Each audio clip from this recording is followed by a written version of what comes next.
Carnell froze the images on the demonstration screen and lifted the light level in the room.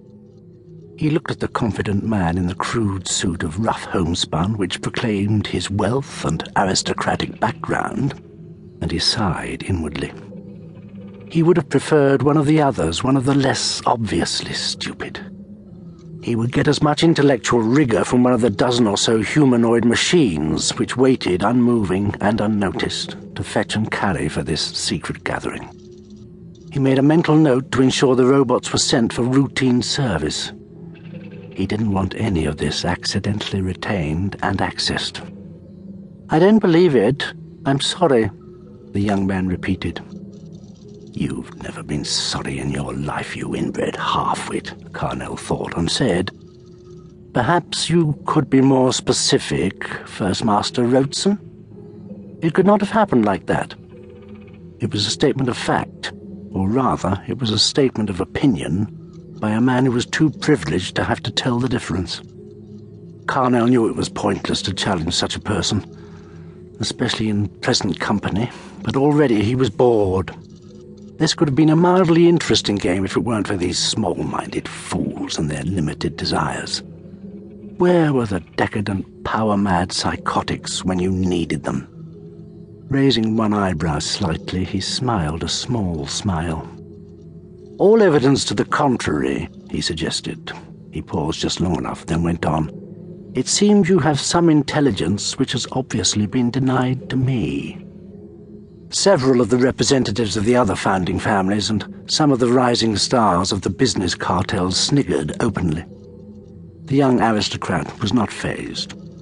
"The family," he said, "have been in robot development practically from the beginning, and I can tell you that there is no possibility of changing a Voc grade in the way you suggested. No one could do it, not with all the facilities of a fully equipped laboratory at their disposal.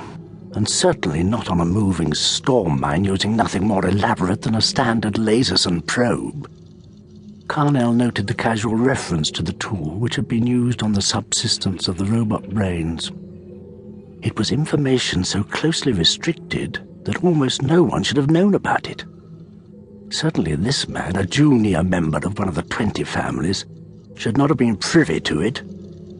Was it stupidity or simple arrogance, he wondered, which let young First Master Rhodeson give away how much they already knew of what he was supposedly telling these people for the first time? He was tempted to challenge him on it, but this was no time for self-indulgence. "Normally, I would agree with you," he said mildly, "but nothing about Taron Capel was normal, least of all his talent for robotics." "I don't think Taron Capel ever existed," Rhodeson commented. Carnell smiled. "If he didn't exist, then it would be necessary to invent him." "That's exactly it." "Yes," Carnell agreed, still smiling. "It is." He dimmed the lights again and released the demonstration images. This time, he took the lights down a little further than before and imperceptibly intensified and saturated the colors on the screen. He hoped to get them all to concentrate long enough for him to finish this largely irrelevant presentation. With all the unmodified robots closed down using the main deactivation circuits, Ivanov and Tus blow up several of the killer robots with bombs they make by magnetizing the base plates of Z9 explosive packs. They further devise a feedback loop in the robot communications links, which overloads and burns down through the control levels, causing catastrophic brain failures.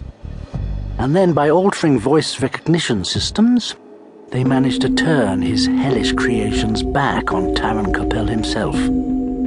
The shadowy genius is the final victim of his robots of death.